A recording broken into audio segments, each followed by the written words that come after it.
여러분 안녕하십니까? 입추가 지났음에도 불구하고 연일 폭염이 계속되고 있습니다. 맘 같아서는 저도 피서 좀 가고 싶습니다.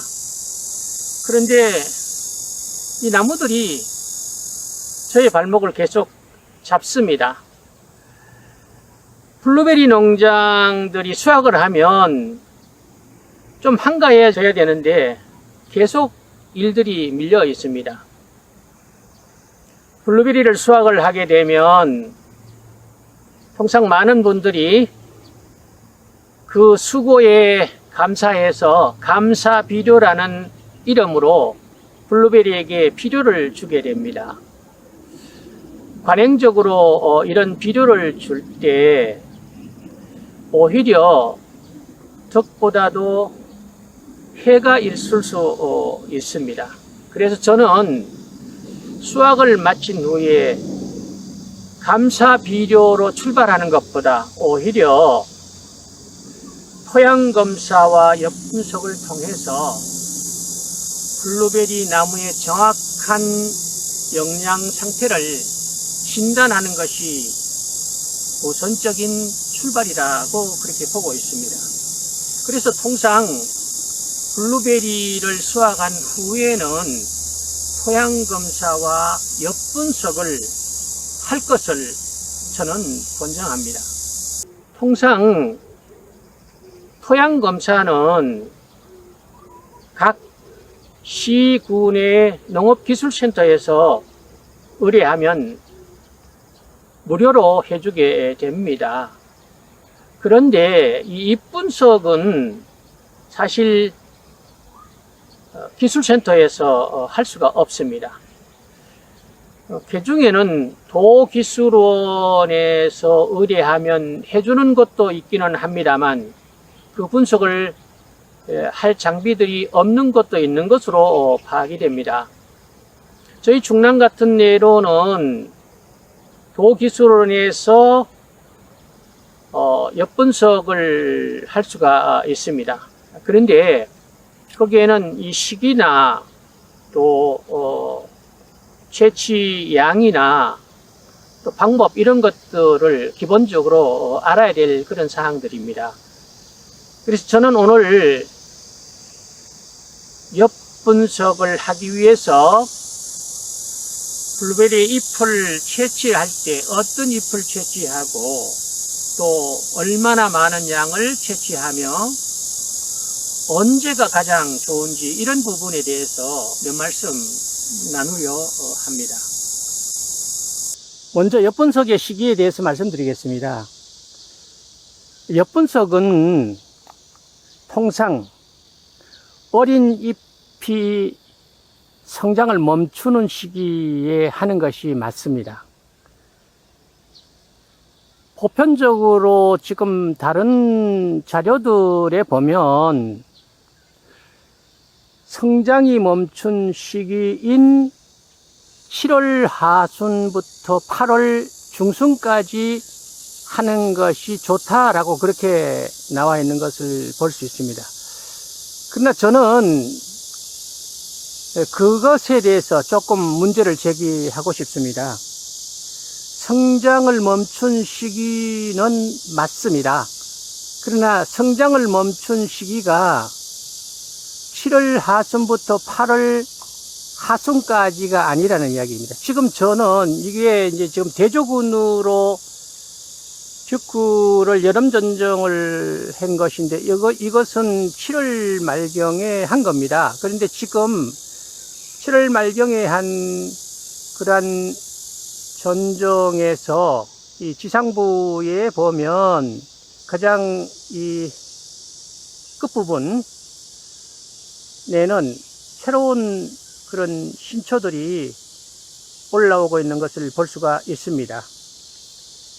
이러한 사실을 통해서 확인되는 것처럼 성장을 멈춘 시기는 7월 하순이나 8월 중순이 아니라 완전히 성장을 멈춘 시기, 그러니까 단풍이 들기 전이 좋다라고 저는 그렇게 봅니다. 그래야 정확도가 높아집니다.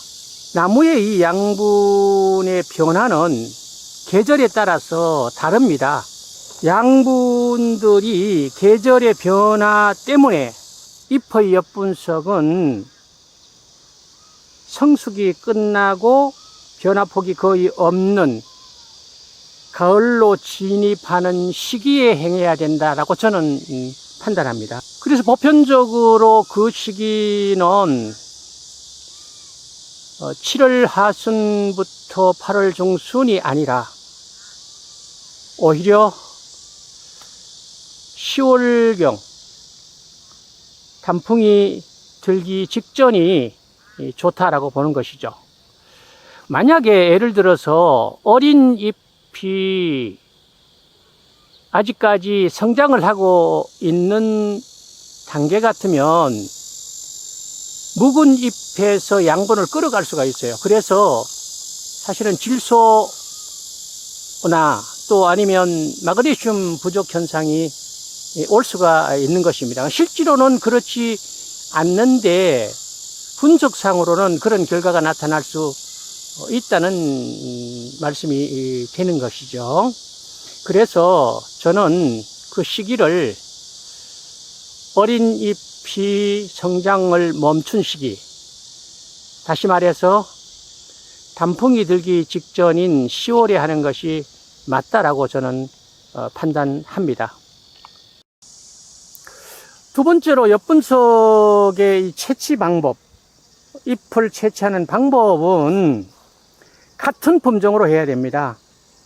보편적으로 최소한 10주 이상의 같은 품종에서 무작위로 그렇게 채취하는 것인데, 안쪽으로 뻗어 있어서 그늘진 그러한 가지들에서 난 잎이 아닌 바깥으로 뻗어서 광합성이 원활한 그런 잎을 채취하되, 결과지의 중간 정도에서 적절하게 이렇게 잎을 채취를 하고, 이것을 사실은 독이수론 같은 데서는 말리지 않는 것은 한 200g 정도 그렇게 채취를 요구합니다. 그 한 10장 정도 같으면 통상 5g 내외예요. 그러니까 최소한 한 430장에서 450장 정도, 뭐 500장 정도까지 정도로 채취를 해야 되겠죠.